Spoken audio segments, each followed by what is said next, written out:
Alrighty, folks. Well, my voice over an amplifier is probably something some of you are not ready for, and I'm both sorry and excited for that. By the way, sorry because you were not expecting me to be talking at this moment, but excited because the reason that I am talking is because we are here for another event of the Conversation Coalition. So I am really, really happy that all of you guys are here today. If you have been to an event before, you know what our whole kind of jazz is, you know what our kind of shtick is, but if not, I am happy to explain. So, the Conversation Coalition is a group of local, Middle Tennessee atheists and Christians who purposefully get together once a month to disagree with each other in a cordial and friendly manner. Our goal is to have challenging, tough, and nuanced conversations, but ones that don't devolve into just outright yelling and hateful rhetoric with each other. So, what you will be seeing tonight not only is two friends coming here to learn from each other and grow with each other, but two engaged individuals in these topics who are actively going to be pushing back and metal sharpening metal is the way we like to think about it. So thank you so much everybody for being here. Before I introduce our wonderful speakers tonight, I do have to do a couple of standard things, just the general shilling. So we, Conversation Coalition Nashville, are findable on all of the places that you would be finding great institutions like us. So for instance, we have a YouTube channel where we will post these. So please go give us a subscribe, do the like, the share, all that jazz. Because the more support we have from y'all, the more we are able to do this. We're also on Twitter, Conversation Coalition Nashville, Facebook. You can email us, Conversation Coalition Nashville. We've got a sign-up sheet right there, so you can always stay up to date with everything that we're doing here. And then, of course, and I already see so many of you have taken part here, but I'm just going to say it one more because I'm not shy about it. Go buy something from Caliber Coffee. They're an absolutely wonderful, wonderful venue, and they have always been so supportive of us. Thank you so much. Yes, very much, very much. So if you've already got something, that's okay. It's going to be about an hour or so. So go ahead and get something else.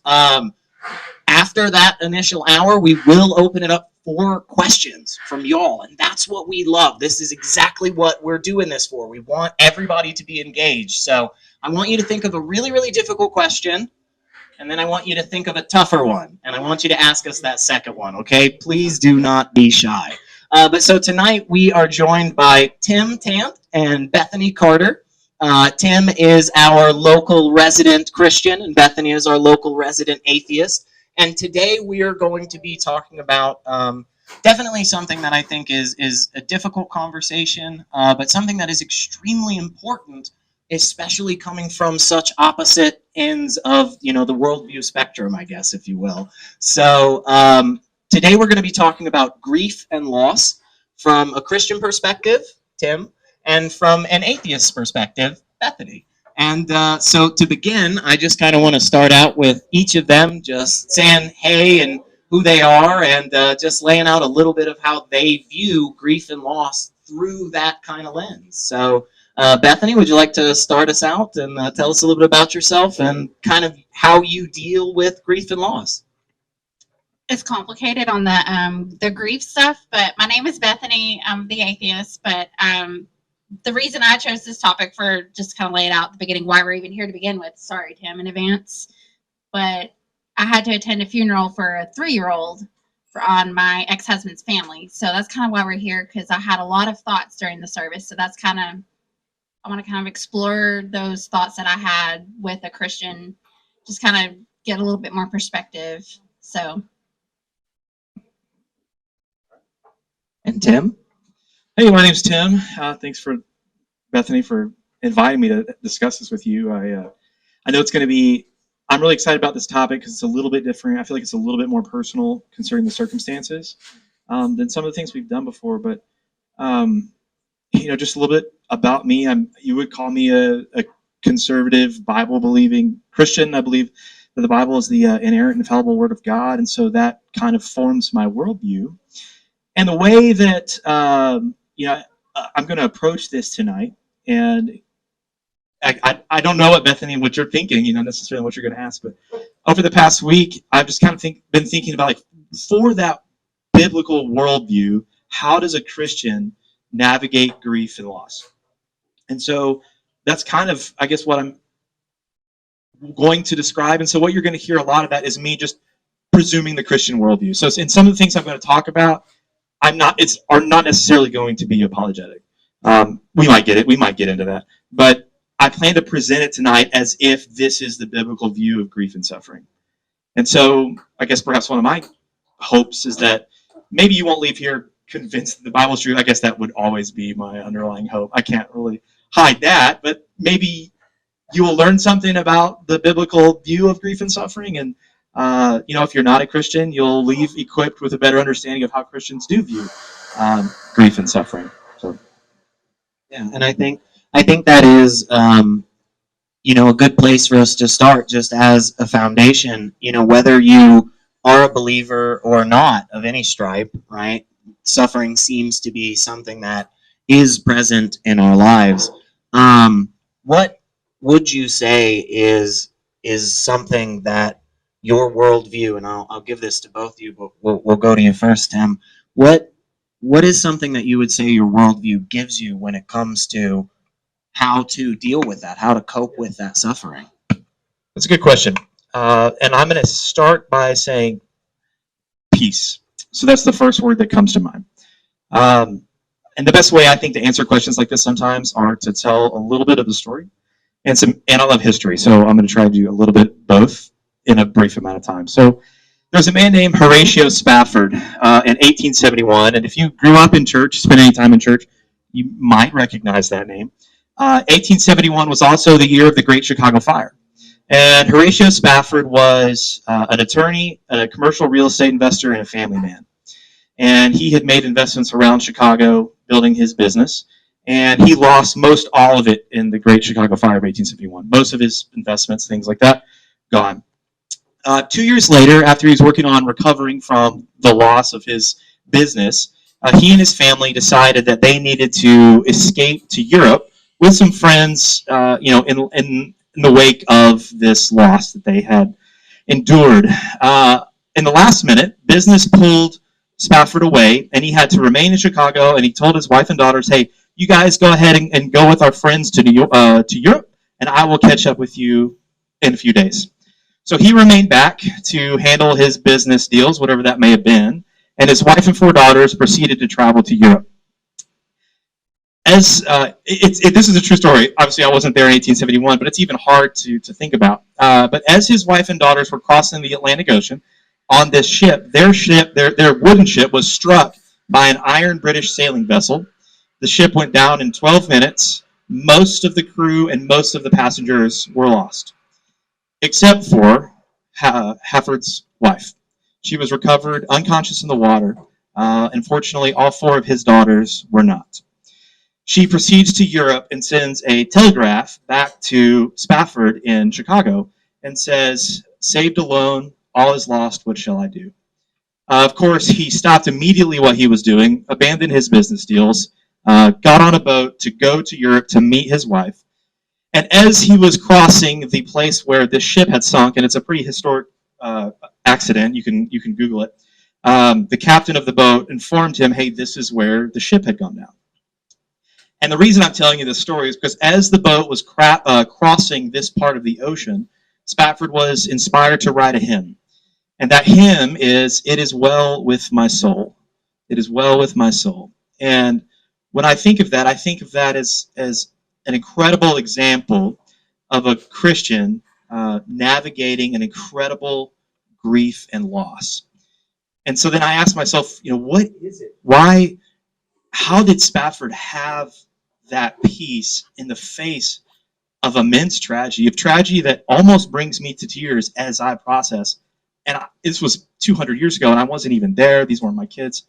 And it's overwhelming to me, and I almost can't even fathom how this man had the peace that he did and had written the song that we sing today. And it comes from a hope in the Christian worldview, in the biblical worldview, that death is an enemy and it is tragic, but our hope extends beyond that.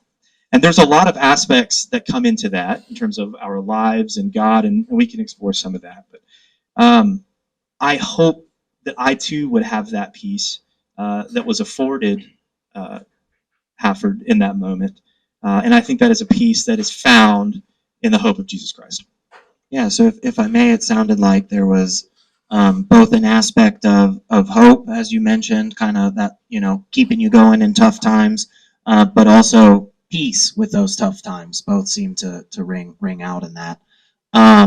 Yeah, same question, Bethany. What does your worldview offer when it comes to kind of coping with this grief and loss that we experience? Well, I kind of have to go back to the observations that I made at the funeral that I attended, right? So it was a little different. This must be like a newer thing, or maybe it's been going on this whole time because you have been in a church for a while. But this funeral was at a church that I grew up with in the town that I grew up in and went to high school with, and I went to church with this individual.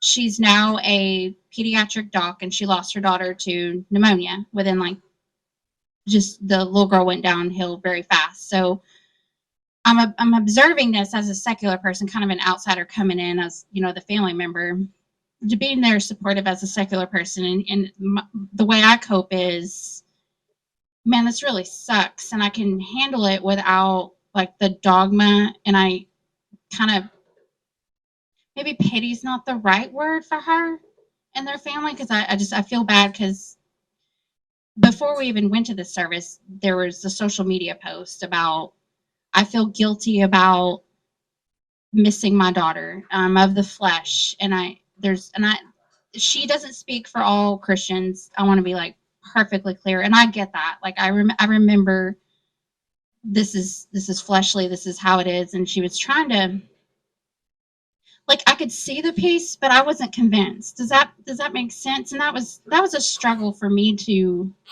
witness as an outsider, because they never try to like fit into boxes, which I'm very glad, because this is actually the first type of funeral where it wasn't like, well, everything happens for a reason. So like that was refreshing. I could say that, but I think without having like that extra layer of like dogma, it kind of helped me approach it a little bit more real. And what's ironic, you bring up that song, "It Is Well With My Soul." Like that was one of the songs. They turned the service into a worship service, which was extremely intimidating. But I know that was comforting for her. But it was different. So there were all those verses about like peace and all understanding, and I didn't get really upset about the comforting, like how I deal with it. Comfort. I struggled with the pastor saying, "Hey, we live in a fallen world, da da da da da," going through all this, and they're talking about their daughter, and there's like, well, we can rejoice and know that she's with Jesus. This is great. You guys have raised her from birth to now to know Jesus, to know the Lord, sing all the songs, do all the Bible verses, spend that family time together. But then he lost me when he stated, well, hey, given the opportunity, she's with Jesus now, but if she had the opportunity to go back to her mom, she wouldn't, or your daughter wouldn't go back to you, because this world, she wouldn't want to come back to this world. I'm like, excuse me, what? And it was hard, because I could see the secular version of like the view. I could see the Christian world point of view, but then like my bias kind of came from more like the mother side of the equation, because I have two small boys. Like I couldn't imagine. I don't know, when he said that, I wasn't convinced, because I don't know if a 3-year-old would not want to come back to me despite Jesus. I know like Jesus is great, and the great paradise and all that jazz, but that's where I kind of struggle. I get kind of lost in these services, and then it's weird being an outsider now. But I understand it, but then I don't. Does that make sense? Yeah, and I don't know if I would have said it that way. I feel like I understand what the pastor was trying to communicate. If heaven really is this place full of immeasurable joy and incomprehensible understanding and peace, in a way that words just couldn't put together, I can get what he was saying, that this child is now under this circumstance that we can't, a joy that we can't fathom. And amidst those circumstances, he wouldn't want to come back. I'm sorry, what was the child's name? Abigail. Abigail. The Abigail wouldn't want to come back, to earth. So I think, I think that is consistent with the view of what heaven is. I'm not sure I would have communicated that way, and I'm not sure if that would have necessarily, the words of your child would not want to come back to you. And maybe she did find it comforting, but I see where you're getting at, and I'm not sure if I would have said it that way. Do you mind if I push back a little? So I think one thing that has definitely a common theme in this discussion that I know I've heard a handful of times is that really, only from a religious narrative, only from that religious framework, specifically Christianity, right? Can you find that peace and hope that Tim was talking about? Do you think that you have that as well in the atheist or just non-religious viewpoint? Do you think you also have that peace and hope, or do you say, hey, look, yeah, once you become an atheist, you just lose that? I don't think you lose it. You don't have to be all in the sads and your stereotypical atheist of you just don't feel anything. You're just nihilistic. No, I feel sad and I can still find meaning because, again, without that dogma, I feel like I can appreciate that person's memory. I'm only mourning them once and for who they were and what they meant to me at that particular moment.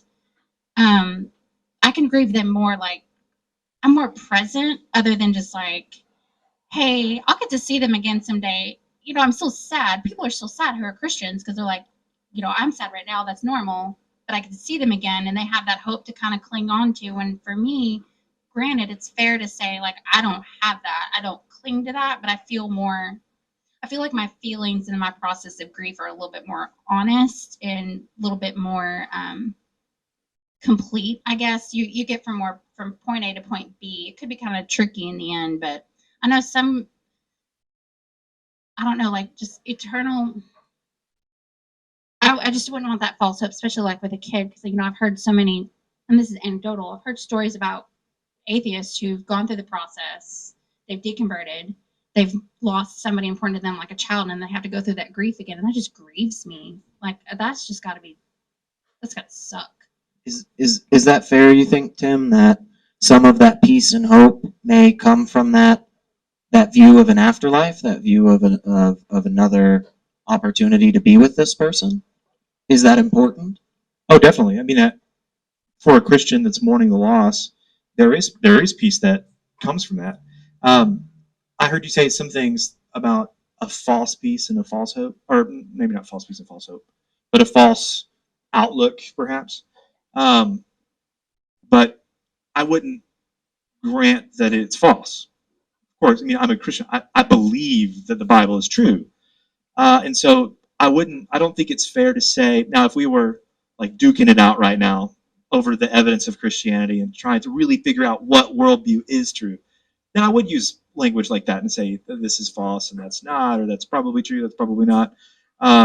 Because to somebody that is looking forward to heaven or has a child that they are envisioning in heaven, they believe that. That is not false hope, in their worldview. Now, those that don't believe that, obviously, we would look at that and say that is false.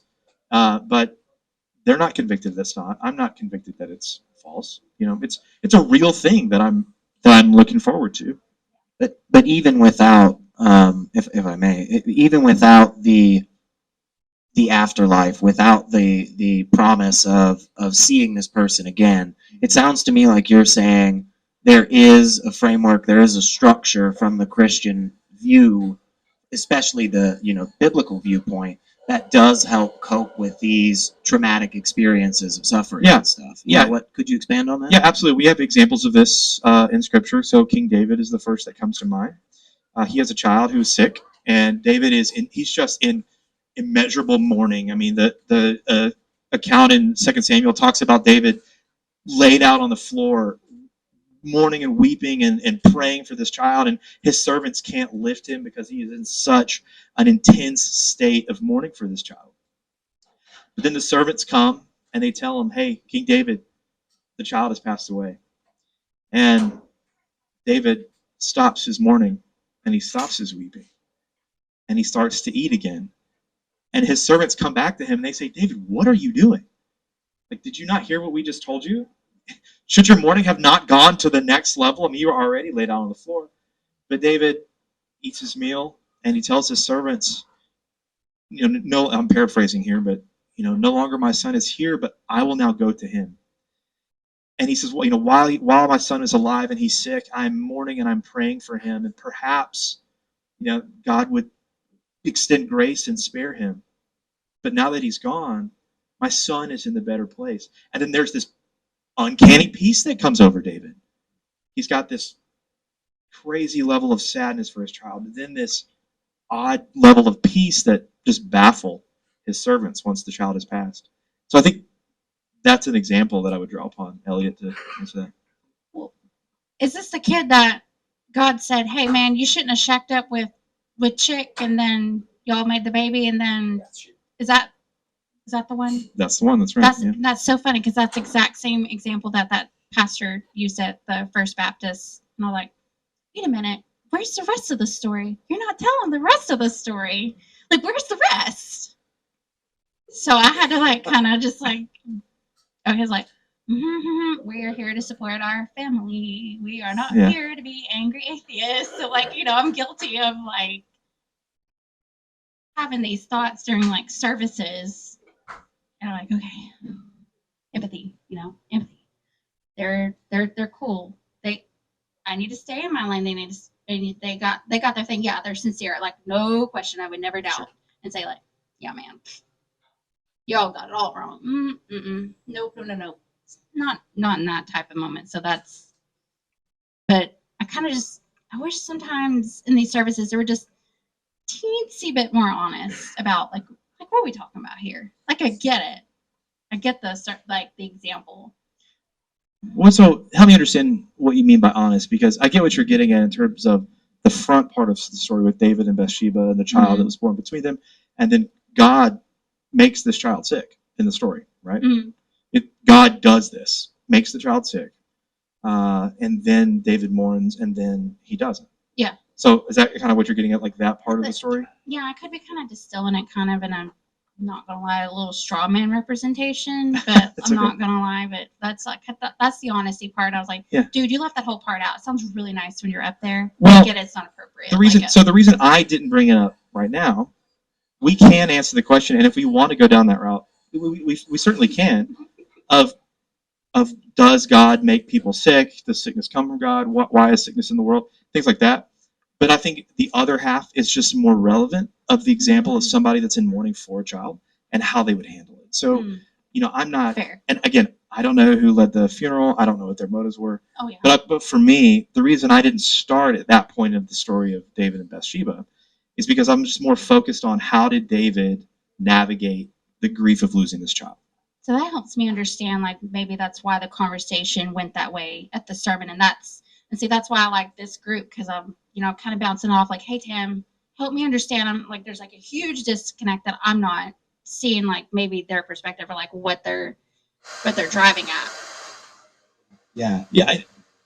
And the last thing I'll say on that, no. Well, no, I won't take us. That's okay. Seriously, this is why we do this, because one of the things we all recognized months ago when we decided to start having these regularly was that so often we're sitting on the other side just truly not exactly getting what the other person is saying, and that's incredibly, incredibly valuable. The other reason, of course, that we started this group is to challenge and disagree. So I'm gonna throw a bomb real quick and then just run away. So because I want to try to be as equally fair or unfair to you both. So do you think there is a downside to the way that your worldview helps you cope with things, or maybe the strategies that come from your perspective of, whether or not a God exists, whether you're a Christian or not. Do you think there are downsides to it? Because I think you both have said a little about how, yes, there are some ways and some upsides and things, but yeah, I want to see if again, I just want to throw a bomb real quick and duck out. But would you like to go first, or Bethany? Yeah. Okay. I think your downside, because you can get stuck in like cynical land of like, what's the point? And you can get jaded and miss out. You're not as present, and you could just be like, what's the point? We're all gonna die. And you could really just throw your hands up in the air if you're not paying attention. You could be missing out on like the big picture of like life and like what that person meant to you, or like what death and meaning all means anyway. You could take like the Carl Sagan approach and just like appreciate like how the universe is constructed, and like you go back to stardust, and that, I mean, that's still beautiful in a way. But for some people, that's not going to be enough convincing.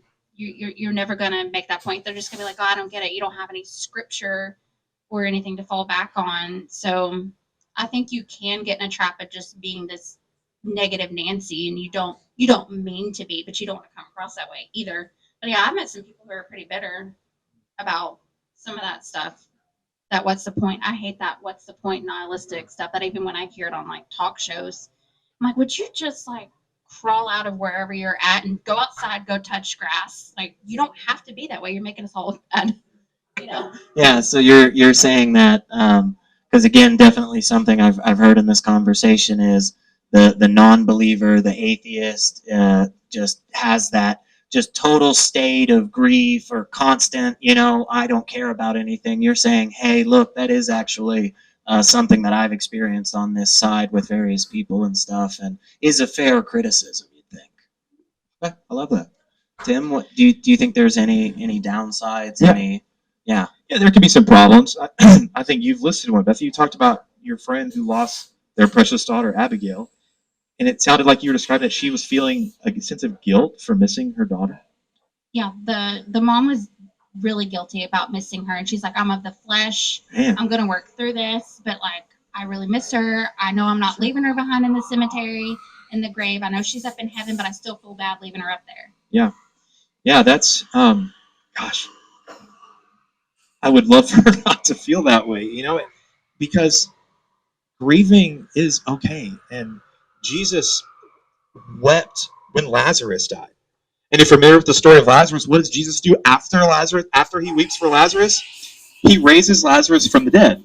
So that is this dichotomy there of Jesus knows what he's going to do. I wouldn't even say he had hope, because he knew he was going to raise Lazarus from the dead. But he still takes the time to weep for his friend and for those around his friend that experienced the loss. So even in a Christian worldview where we have this promise and this hope, it is still very appropriate to weep and grieve. I mean, because in the Christian worldview, sin and death is a problem, and so we look at that and we pain over it, and so that's kind of my response to that. And then the other thing I was thinking of in terms of downsides is what Christians sometimes often do, again in our worldview, is try to attribute reasons that bad things happen, and we should not do that. Number one, Christians shouldn't do that in general. And number two, I would never approach somebody, Christian or otherwise, and say, this is why this happened to you, Bethany. This happens in Job. Job is going through all these things. Again, we can break down the whole case of Job. But in Job, while he's experiencing this loss and tragedy, his friends come up to him and they go, man, you've sinned, Job. You've done this bad thing. And they give Job terrible advice, and God, and later in the story, rebukes them for telling Job these crazy reasons that these bad stuff happened. Christians can have a really bad habit of trying to attribute specific things. Now, I'm not saying in the Christian worldview there's not reasons, because I do believe that there are reasons, but it's not privy for us to always know as Christians. And it is a very unhealthy thing to try to look at a bad thing that happened and say, this is why. I had, last thing, I'm hogging up the microphone here, but Please. I was in a relationship with this girl once, and like people were getting sick in their house, and they attributed it to war medals of their grandfather that were in the house. And they're like, this is why we're sick. It's probably this. And they threw them all away. And I was just like, oh, why would you do this? Now, I wasn't as mature in my faith then as I am now. My theology wasn't quite as figured out. But even then, in that moment, I was like, that doesn't sound right. You could have saved them with your I could have theology. saved the medals. I could have saved the medals. What's wrong with you? But that's a bad habit that a lot of Christians have of looking at bad things and losses and saying, "Oh, I must have done something for this to have happened to me," or "You, the worst case, you must have done something for this to have happened." So again, just to kind of summarize a little bit, it sounded like that attribution and that saying, "Oh, this suffering, this grief that you're feeling, almost is deserved," kind of even. Like, do you think that's a fair understanding? Yeah, yeah, people can feel that way for sure, especially in terms of sin and like guilt for sin, and not only if I like experience something horribly tragic like the loss of a child, but I'm just dealing with some kind of guilt. And Martin Luther dealt with this before he did his 95 Thesis and things like that. He just felt this overwhelming guilt of sin, and he's punishing himself, and he's doing all of this bad things to himself because he was just overwhelmed with this, I'm going to say narcissistic, even though it's maybe not a way we would usually use that word, view of his own sinfulness, and that he had to atone for it. And he whips himself and beats himself. Maybe that answered your question, Elliot. That's just where my mind was going. Sorry, that sounded kind of kinky, Tim. Where's this going? I real quick want to remind everybody we are getting closer with every passing second to the question portion. So I want you all to be actively thinking. I want questions from every single one of you. I have a list. I'll be crossing your names off. I think it's really important that, we always take a look at ourselves, and we always take a look at our viewpoints and things, and see where some of those criticisms that are lobbed against us are actually fair, and I really appreciate you both saying, look, yeah, there is, we're not perfect, we're not 100% on our sides, but I also want to give you both the opportunity to maybe talk about ways that you can get over that in your system, right? Again, it sounded like that sometimes, unfortunately, there are Christians out there that, this bad thing happened in your life because of so and so and so, whatever. And it sounds like you say there are definitely some atheists out there that have this, nothing matters, the world's going to end eventually, who gives a crap anyway, why do anything, And I think those are both important things to try to figure out ways over. And so I guess, what is your answer to that? How do you prevent atheists or non-believers from going down that route? That seems not right. I want to flip the question just a little bit, and I'm going to flip it on Tim, and it's a good kind of question. So help me. So the next time I'm in that situation, what would you advise an atheist or a non-believer, someone who's sitting in the service and it's heavily religious, a lot of religious tones, and lots of hymns, and you're not quite prepared for this because it's been a hot minute, but you understand like where they're coming from, but like what are the tools that I need to kind of keep in mind to remain empathetic and present as the atheist? That's what I want help with when I'm in these type of situations, so that way I'm not feeling this rage bubble up, even though I know I'm not there for myself, I'm there for that other person, but still, like, all these things can be kind of heavy again. Tools. So the biggest thing I think of in this situation is, and perhaps you processed this before you went, but you just got to really be cognizant that you're stepping into another worldview. And I think this not only applies to, we could come up with other scenarios where you might do the same. When you go to a funeral of somebody who's a Christian or of a Christian family, you're probably going to hear some worship. You might hear the gospel preached. You're going to hear. I think at every funeral, hopefully you will hear something that's relevant to the worldview of the person that passed away, or if it's a child, the worldview of the family that's around the child. Um, but I do see how that is hard. Especially if you go and you're going to hear things about sin and atonement, probably different capacities. So I appreciate the challenge that is, and I would hope that if I were in that situation and it were my child, and I had a friend that was an atheist that showed up and was there, um, I would appreciate that tremendously. Because I feel like I get the challenge of inserting yourself, especially from someone that did grow up in the church, right? That did grow up as Christian. You talked about somebody that lost a child after they had also deconverted, and like these hard things back to back. I understand how revisiting that would bring up a lot of pain that you've already processed, and so I just think it's even more of a meaningful gift that you gave them, even if they don't even realize it right now, because they probably didn't process. Oh, Bethany, Bethany, she's an atheist, and they were probably not thinking about that. But perhaps one day they will, and they'll realize what a gift that you gave them by stepping into that and being there for them. Even though it was hard for you. And even though Bethany just totally told me to shove that last question, which you're more than allowed to do. It's y'all's conversation. I'm really just here to make sure the fistfights don't Have a happen. better idea. But again, I want to be, no, and I loved it. I love that. I want to be as equally unfair to both of you. So, Tim, just to ask the question to you, that downside you were talking about earlier, are there ways in your worldview, in your theology and so forth that kind of combat that and again prevent people from going down too far in that pathway that you mentioned? Yeah, I mean, I think one way is the story of Job, and like I talked about, that we see his friends that are rebuked for trying to come up with reasons. But also, it's the balance with that. The biblical view is that there are reasons, and we don't know what they are, and that's the line that we got to be careful not to cross. We have them in some instances. We have the story of Joseph, where we can see how his life plays out. And we have the benefit of looking at Joseph's life and saying, I see why he went into slavery. I see why he went to Potiphar's house. I see why he went to jail. And I think that's given to us, that account with those intricate details as Christians, to navigate it and say, I don't know what those reasons are, but I can trust that they're there.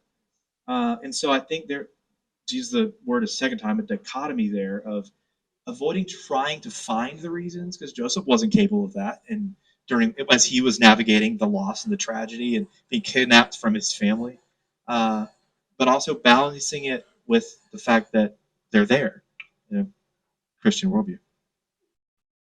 Okay. So, because once again, we're just getting ever closer, so I want to ramp this up as much as possible. I want blood or something. I don't know. No, kidding, of course. What would you say and I've been going to you first. I'm going to go to you first. So, what would you say, in your opinion, is the best and worst thing when it comes to coping with grief and loss from an atheist side, from as you see it? What do you think are the things that, hey, they actually do a real good job here, but here's a piece where really just fall through, and I'll do the same for you. So. That is a good question, Elliot. I only had one job tonight, and I just barely did it, so I am proud. Perhaps looking for meaning, maybe. Because a Christian could easily be susceptible, kind of like what I was just describing, saying, I don't know what the meaning is, but it's there, and I'm just going to trust that it's there and move on. And while an atheist doesn't share that perspective and must deliberately pursue a meaning, where you're talking about meaning and losing a child, and there are people that have lost children in different tragic ways, and they've taken their child's name and formed foundations to combat the circumstances that would make that hopefully not happen again, or to lessen that in the world.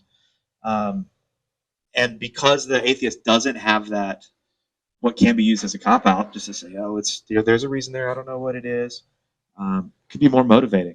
perhaps, to pursue something meaningful. Same to you, Miss Bethany. All right. So I really admire what I did admire at that service was the notion of the whole exercise and routine of like the praising and the hymns and like how meaning I think helped them get over that hump of that grief. It was just kind of not really like a diversion, but like they found power in that worship, the act of it with music and scripture. And I thought that was beautiful, even though I didn't agree. Not gonna lie. It Is Well With My Soul is one of my favorite hymns in the whole wide world. In fact, I was singing it, belting it, in fact, at this service as my very, very Christian ex brother in law sat in front of me. And I thought, well, let's go. I know these words.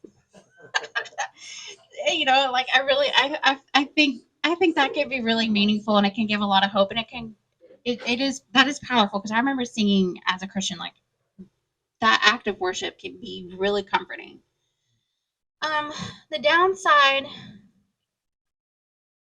I don't know, like we're human and we're gonna cry, but I couldn't help but like observe just how sad people were, and it didn't convince me. Like I'm sitting here, I'm looking for reasons. I'm like listening to the message and I'm trying to process it, trying to leave my bias out of it, which is really hard.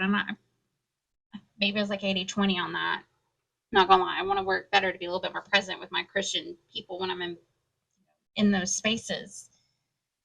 It just didn't feel convincing. Like they say they have hope, but I don't know. I just saw, as a secular person, I just saw people just being human and them just wrapping themselves up into pretzels and just seeing all these social media posts.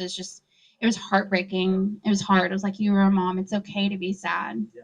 And I don't know. It just seemed not hollow, but almost. It was almost to that hollow point. It didn't.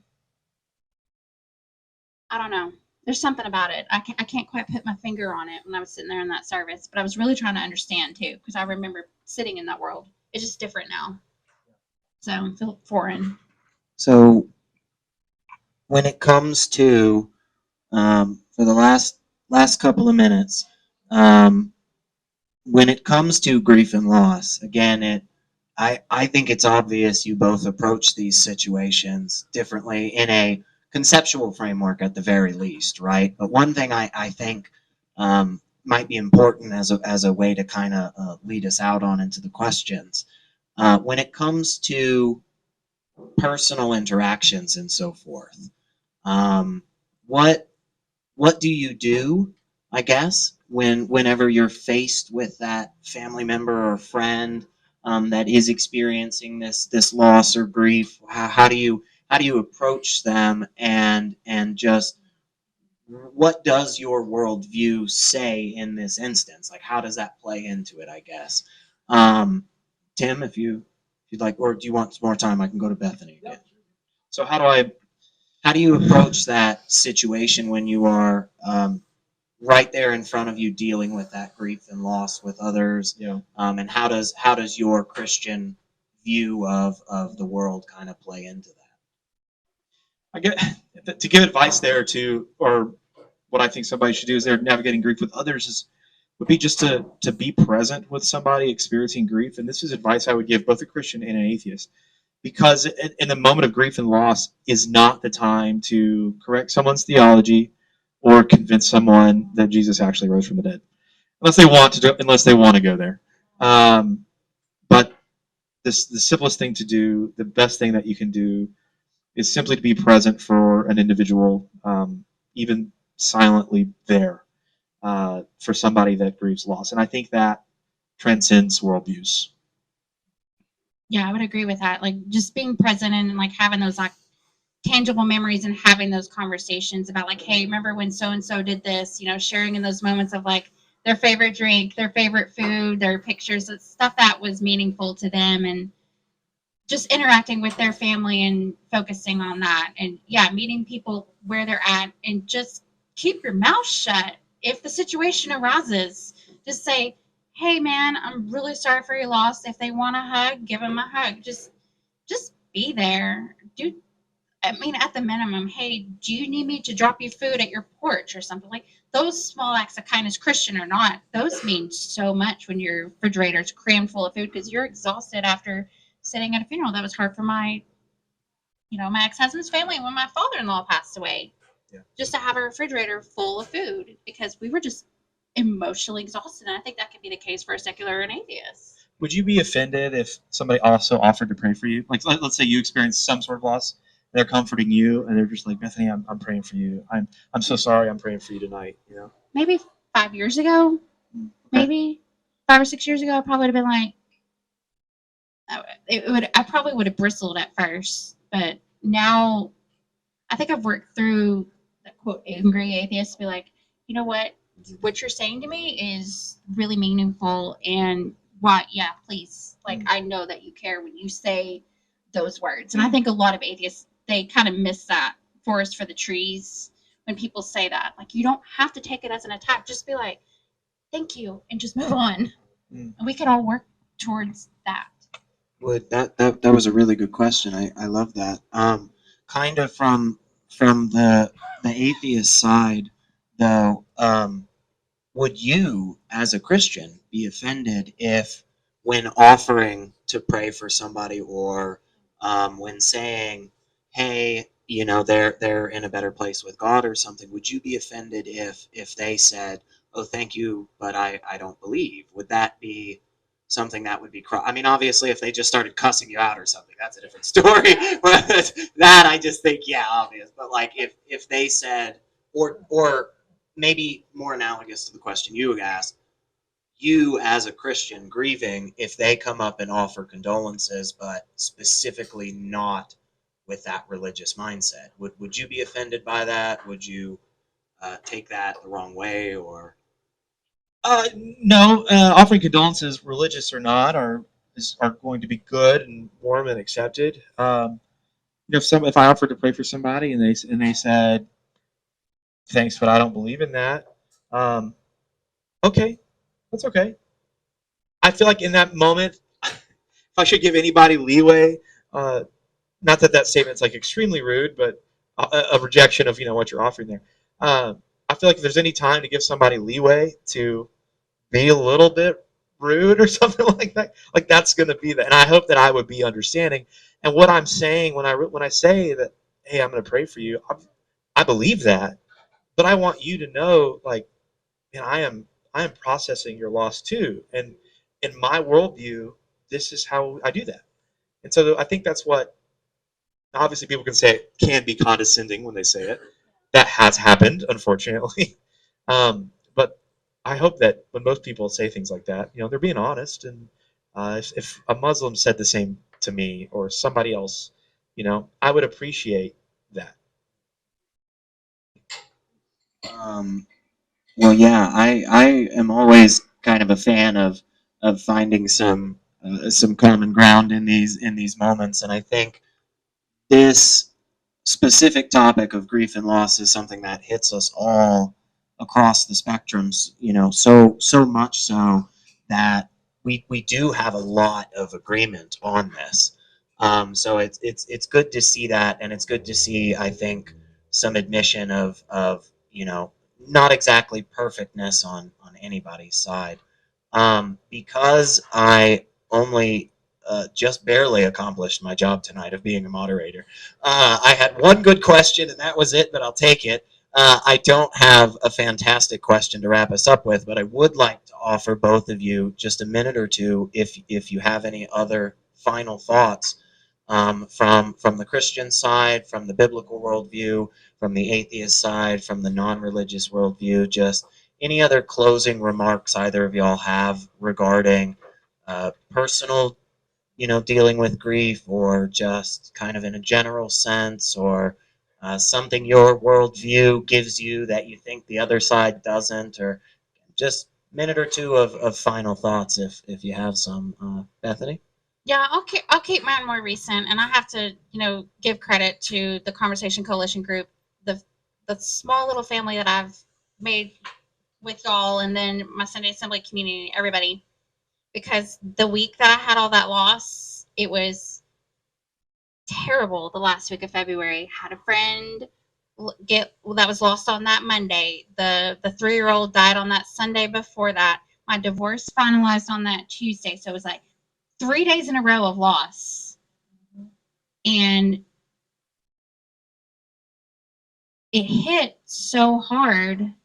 And I know like that there was no like meaning whatever behind it, but what I would encourage an atheist or even like a religious person, find your community who you can reach out to, that you feel safe to reach out to if you want to, and lean on them. And it's like, because I was messaging them, I was like, this happened to me, guys, and it was awful. Like, it's just been a horrible week.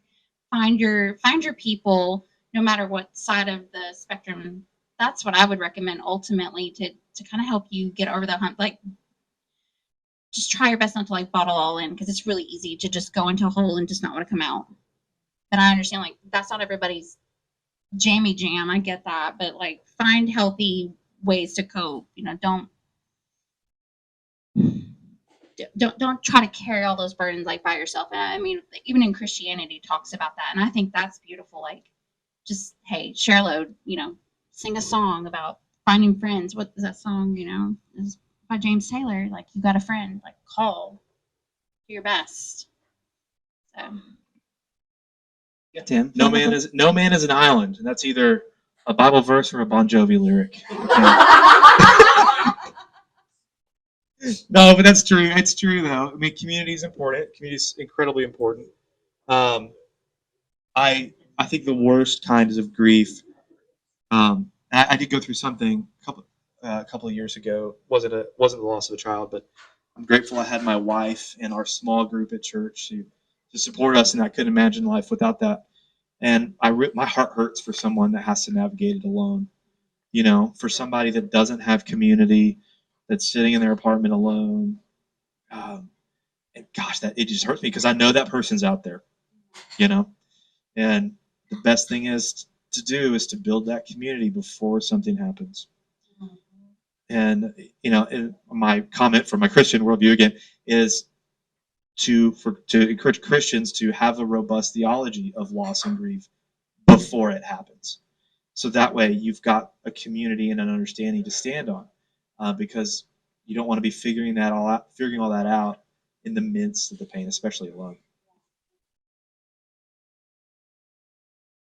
Well, we have come to the end of our open discussion portion, and I would love if you guys would join me in thanking both Tim and Bethany for being here. I knew when we set this up, I knew it was going to be good because I know both of you are such compassionate people, and yeah, just your compassion and your intellect, I think, always shines through in these. So I'm always happy for both of you to be here. I just said this is a different kind of conversation, like we talked about. But also, if you're thinking of a question, please don't hesitate to hold back on something spicy. Absolutely. those are the fun questions, I think. And that is the portion that we are at now, which I will now finally earn my keep by walking around and bringing the microphone to each of you that have questions, because these are for both Tim and Bethany. So I've got a hand here and I've got a hand there. Keep thinking. I've got every single one of you on a list. I'm marking you off. So if you don't do it, you don't get to go home. You got to wash the dishes in the back for the caliber. So we've got one right here. Just tell us your name and then give us your question. I'm Eric. So my question is, I was yesterday standing in line for the Covenant school shooting, standing next to people around me, and I knew two of the adults that were killed in that, and just wondering how you personally navigate that kind of grief, but then also what your discussion would be with a parent of one of those child, or Dick, Catherine's husband Dick, or whoever. Like, how would you sit with them and talk about that loss and process that grief with them. I'd love some thoughts on that kind of, since that's really present right now in our community. Yeah, did you guys get that? Yeah.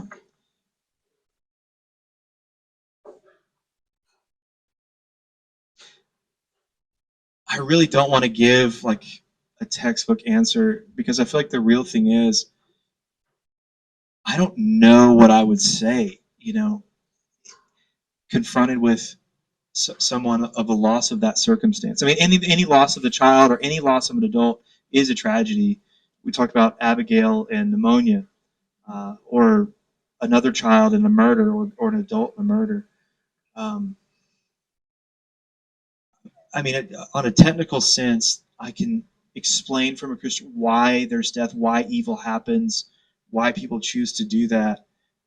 But like, kind of like what I already said, I wouldn't see that as the time and place necessarily to talk about that, as opposed to just being present, unless the person wanted help understanding some of those. And I feel like I don't want to feel like I'm avoiding the question. But what I wouldn't do is prescribe a specific reason that happened, nor would I try to offer a theological explanation in that moment. So, Yeah, and especially like if they were a stranger, being present would probably be more meaningful than me trying to pretend to be like, "Hey, I know what you're going through," and like, "No, I really don't." And I think that's, some people try to do that too when they're trying to comfort others, and that's not right either. Just leave it at, don't try to offer any reasons or politics. Like leave all that baggage at home. Just be compassionate and just be present for that individual, because it's complicated. There's holidays that go by. Those chairs are missing. So it's not just in that moment. It's like all these other moments. Their closet, their clothes. That's what I was thinking about with a 3-year-old. Like the smell of their clothes, their toys scattered everywhere. Like that's got to be really tough. yeah, I will say I did communicate this to some people, not immediate victims, but after the shooting last year, and this might bother some of you, but again, it's the consistent Christian worldview. So just try to, I guess, appreciate that from the outside what it is. But from a Christian worldview, when there's a great tragedy or great evil, we should do things to be involved to change that. But from a Christian worldview, the solution is also to share the gospel. And I know that some of you may feel like rolling your eyes at that because you don't want to be proselytized or preached to. And I respect that. But from a consistent Christian worldview, that is part of the solution to the problem, is people coming to know Jesus. And I'm not saying that people that don't know Jesus, everybody's murderers and things like that. But from a Christian worldview, the gospel is part of the solution there. And so last year, after that happened, I do a worship service and Bible study at a retirement home once a month. And that's what we talked about. And that was my encouragement. And so, not that you have to agree with it, but from the Christian worldview, the gospel is part of that solution. Thank you both. We've got another one right here. My name is Bruce. I want to say, first of all, that I feel a little bit seen right now because I came in just for a coffee. I've lost a friend to suicide around September, and I just came in for a coffee just to chill for a little bit, and I come in to a conversation about grief and loss. And but that aside, correct me if I'm wrong fully. I know there's different worldviews for different Christians, but at my church in Lebanon, I was always told that like the unsaved don't go to heaven, and like, so I was thinking about what you were saying with. Sorry, I'm nervous. Oh, it's all good.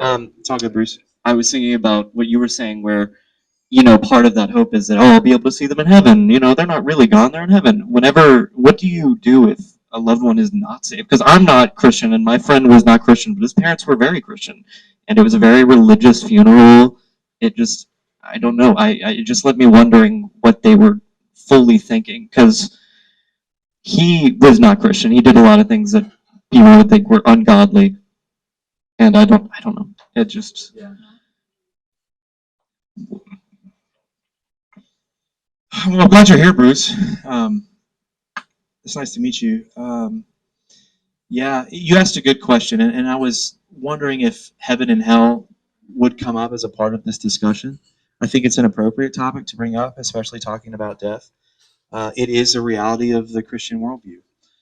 Could I ever absolutely answer whether somebody was in heaven or hell? I can't. I can't pretend to ultimately know that. I do believe, though, that salvation is through faith apart from works in Jesus. And this is the burden of the Christian worldview as well. And I don't think, when I talk about the hope and things like that, there is also a burden that follows. I have people in my family that I'm convicted I need to be sharing the gospel with them and talking about Jesus, and yet I am afraid. I'm afraid of the awkwardness that could come from that, and yet I wonder if they were to pass away, what kind of guilt am I going to have to live with? Because I do believe that heaven and hell is reality, and so it's a hard thing, and I will say that I don't the people that have lists of ungodly things that they have done. My rap sheet's pretty long too, and nobody has gotten into heaven because their rap sheet is not as long as another person's. It's not the length of your rap sheet. That's for sure. And suicide, certainly, there have been a lot of Christians who have spoken about suicide as this unpardonable sin, which you will not find in Scripture. And so, and I'm really glad you're here. I hope that makes sense. I want to be consistent in the worldview. But yeah, I think. I mean, as an atheist, I'm just glad I don't have to even take that into consideration, heaven or hell, or just like they're gone and I miss them. And not having that hanging over my head gives me peace and like room to breathe.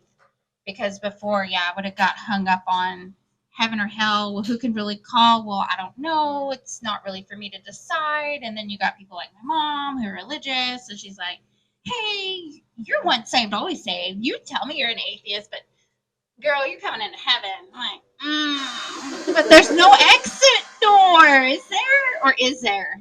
Like, do I really want to be here? And I'd like, until someone can sufficiently demonstrate that component when it comes to like death or whatever, I don't even take it into consideration because I think it's just extra nonsense. I just don't even want to think about. I know like it's important for like a Christian theology, of course. So like I have to think about this is important, but I really take comfort in knowing, man, you're just gone, and I'm sad and I miss you. So This is why I think Karl Marx was wrong when he said religion is the opiate of the masses, because the religious have to deal with this.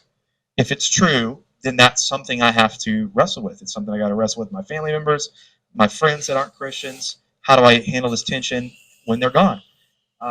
It's something I think about, and for that reason, I think death is always not the what Marx was getting at of this perspective that the religious have of nothing in this life matters because everything that's after life matters is not so simple. And so I think Marx is wrong when he says that, if that makes sense. yeah, because I think it could be unfair to a Christian to tell them that too, in a way. Like it's just not fair. Meet people where they're at. One of those overall theme. If anybody wants to come away, that needs to be the theme. Just meet them where they're at. Yeah. Thank you both for that. And Bruce, I can honestly tell you from everybody here, we are all very glad you were here tonight and you asked that question. I know we've got a question here. I see a question there. Again, I'm marking people off. Not all of you have raised hands. Okay.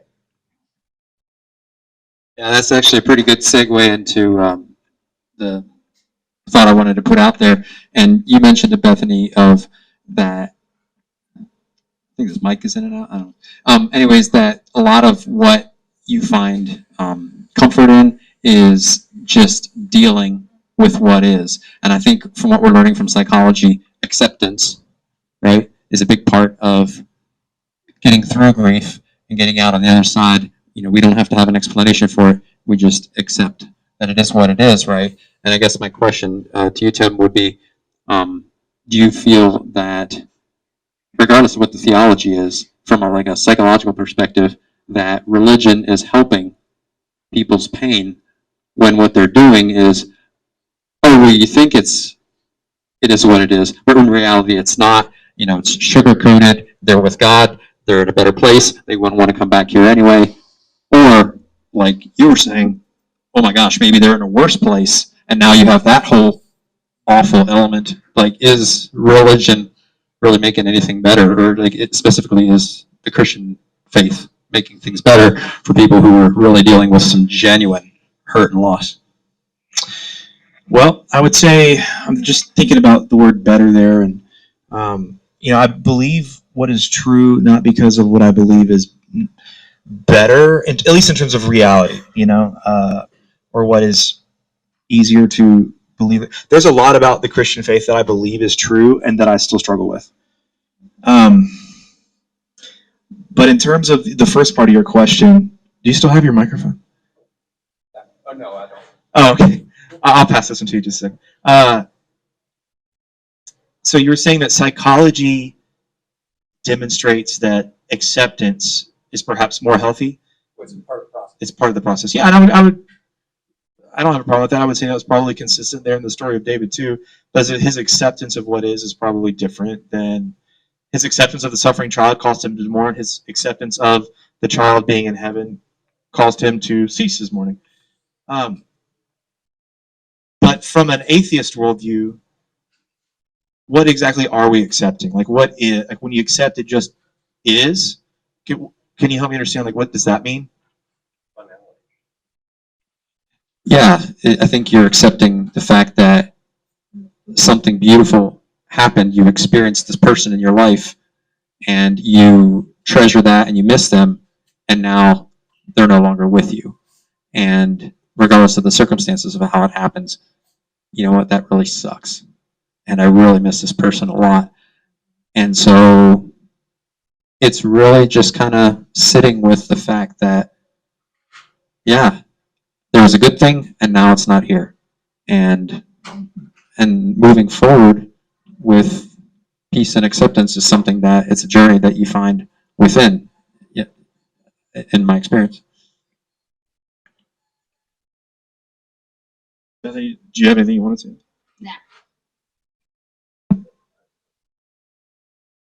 No. Hello. Okay. I kind of wanted to piggyback off of your question because you almost asked it the way that I was going to. So I was curious if you've ever encountered this in your experience with grief or with other Christians, where having an answer can be a bypass to actually sitting with the emotions and the feelings that are coming up because you've lost someone, or because you're feeling hurt or angry or sad, and here's this theological answer that's like, oh, well, this is what it is, so I don't have to feel what I'm feeling. And because that's kind of my perspective, that's my bias, but I wonder if maybe you can see it through your lens, maybe. Yeah, I would say Bethany gave an example too of somebody that was trying to avoid mourning or feeling guilty for mourning. And I would say that is antithetical to the Christian worldview. I mean, Jesus taught that blessed are those who mourn. And I want Christians to hear that. There is an acceptance. I think everything that Patrick said, I think most of that was applicable to Christian life too. To accept a loss, and appreciate the beauty of what was, and be sad about what is gone, and mourn for that. I mean, Scripture encourages us to do that.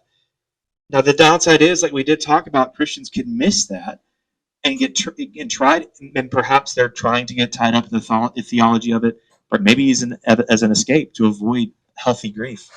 So that can be a pitfall, I think, in the Christian worldview. And there's probably a lot of Christians out there who, unfortunately, go that route, and they don't process the grief. They don't mourn in a healthy way, if that makes sense. But I think Jesus mourned. He wept for Lazarus. He wept for Jerusalem, and he taught everyone else, blessed are those who mourn. And so I think there's a real positive aspect to mourning there. That's okay. It's not sinful to be sad. It's not sinful to mourn, especially the loss of a child. Oh my goodness, when Jesus is on the cross, Mary is there before him, and he doesn't chastise Mary, who's watching her son crucified upon the cross at all. And I can't imagine he would do that. And so, but I think there are a lot of Christians that do fall in that trap. I know we have at least one more question, two more maybe. But of course, if we have any more, great. We'd love to have them. If not, no worries. We will get out of the hair of these wonderful employees here at Caliber Coffee. Just a reminder, by the way, Caliber Coffee is open not just on days and nights where Conversation Coalition has events. They actually are here all the freaking time selling great stuff. So please come back and patron them regularly because they allow us to come do these even with just like a couple of weeks notice. So we've got a couple more questions here, and if anybody else, of course, please raise your hand. And as the Caliber closes at 8, but we'll be hanging out in the parking lot. If there's something you want to ask me, I'm sure Bethany or Elliot or Gary or Patrick, any of these guys that hang around normally, feel free to come up and ask us a question. And we don't mind hanging around outside for a little while just for a chat. Bethany, you mentioned that this mom felt really guilty about feeling sad and missing her daughter. And I want to know why you think she felt guilty, and I want to ask Tim the same question. What brings that on in a Christian mind? My thought, and it was clear in her post, she took it as a more like, I'm still like a sinner even though I've been born again, and this is my fleshly desire. So she took that perspective, even though she's probably one of the most devout Christian, sincere women that I know. So like I got that. That's the first time I kind of ever had seen that in my life too. And you could see her go through the posting of the hymns. She would post of the scripture, and tears will be wiped away, and she should be rejoicing that her little girl's up in heaven with Jesus and everything's fine. And maybe not right as rain. I'm kind of glossing over some stuff, but that was just bizarre to me.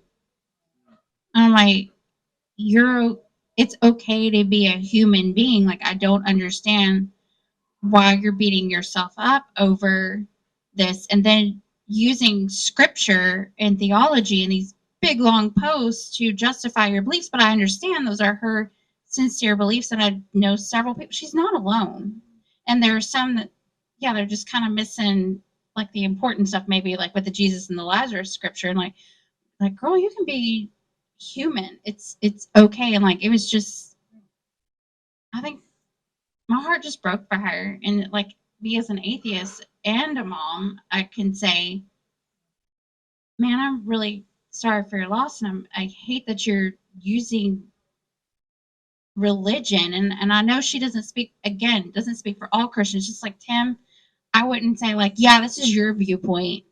Yeah, why don't you explain yourself? I mean, nothing like that. But it was just, it's hard to see, especially being an outsider and not being a part of that anymore. I don't know. Tim, have you ever seen that? And can you explain why she would feel guilt? Yeah. Well, just clarify one thing. I do speak for all Christians, so I want to make sure that's everybody's expectation here. No, but it's clearly she has this expectation that she's not supposed to be sad, that she's not supposed to mourn for the loss of her child. Like it seemed from what you're telling that she has this view that it's even like sinful to be sad, and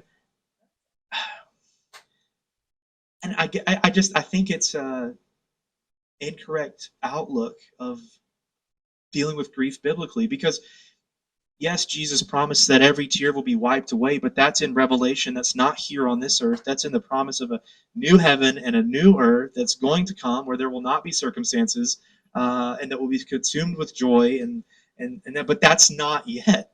You know, even in the Christian worldview, we live in a fallen world that is sinful and painful and thorny in all kinds of metaphorical ways. And it is okay for Christians to process that, and they should. Just like, not to keep bringing up the Lazarus thing, but I think Jesus just demonstrates that. Again, he knows he's going to raise Lazarus to the dead. You know, Jesus, being God, knows everything. He knows what he's about to do, and yet he stops and he mourns. He stops. It's the shortest verse in the Bible. You know, people always quote it like that. Jesus wept. I would have preferred to have heard that story at the funeral, Yeah, honestly, yeah. than the David I bow get. chicka wow wow situation. So have Yeah. you ever seen that happen? And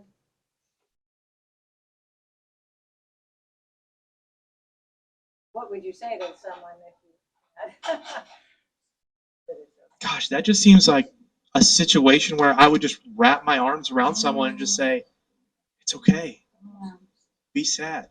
In that situation, I was almost in tears telling that story about it as well. You know, when I think about that story, I'm like, gosh, I feel like it would not be a hard thing for me to throw my arms around somebody and cry with them. You know, just show them that it's okay that you've lost your child. I don't even know this family. I already feel my eyes getting a little like wet just thinking about it. To throw your arms around somebody and show them, as Jesus showed us, it's okay to weep. And Jesus wept with the friends of Lazarus, and I would weep with somebody that experienced that kind of loss. Quick comment and then a question. I've seen that in action where uh, at funerals for mother, father, daughter, plus personal family member. I was at the same funeral. I'm a crybaby. I didn't see any tears. Your mother dies, your father dies, your daughter precedes you in death. I think it partly came from a position of I've got to show that I'm strong in my faith of what happens after this world. And I guess there's a pretty good reason to say if you truly believe that's what happened, well, there's a good reason to say, well, then why should I? That's where they are. But I don't buy that. I think your approach is much more human and valid. But I want to go back to what Bruce is talking about and what happens in the afterlife if you are an unbeliever. And you said part of the Christian worldview is that you have to deal with that. You know, it's not a pretty thing to have to say, but then you look at the spectrum of Christian beliefs. And I'm going to include the Unitarian Universalists here. Some people might say, oh, they're not Christian, but I think they qualify. And they don't think anything is different from one person to another when you die. We all go to the same place. And then you have other Christians who say, well, I just don't believe in hell. And then you have others that say, well, it's just a removal from God. Yeah. And then you have another group that say, oh, it's eternal torment. So how would you address those differences in opinions on what do you actually face? Why is there no consistency there, would you think? How do you explain that spectrum of beliefs? Yeah, that's definitely a spectrum that you described. Many of those are modern conceptions. So the Orthodox small oaks, I'm not an Orthodox big O, like Eastern Orthodox Christian, but hell as what we would call eternal conscious torment, the technical term there, has been the Orthodox Christian position for centuries back. Now, just because something's historical doesn't necessarily mean that it's right.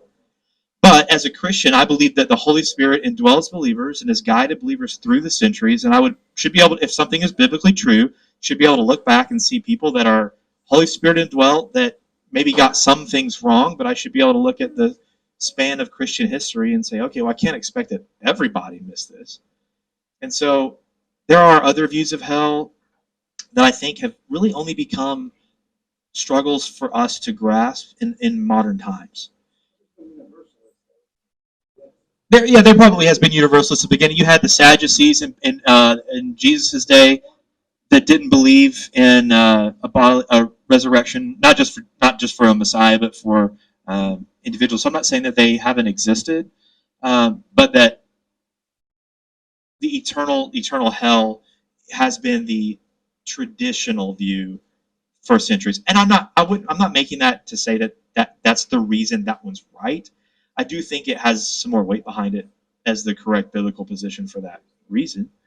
But when I hear people, this is the last thing I'll say that hell is a separation from God, I struggle with that a little. I think that's somebody trying to ease some tension they feel there over hell. Because I don't think that's necessarily a biblical view. It's not just a separation. It is a separation from God, as the Bible describes. It's not just a separation from God. Okay, quick follow-up then.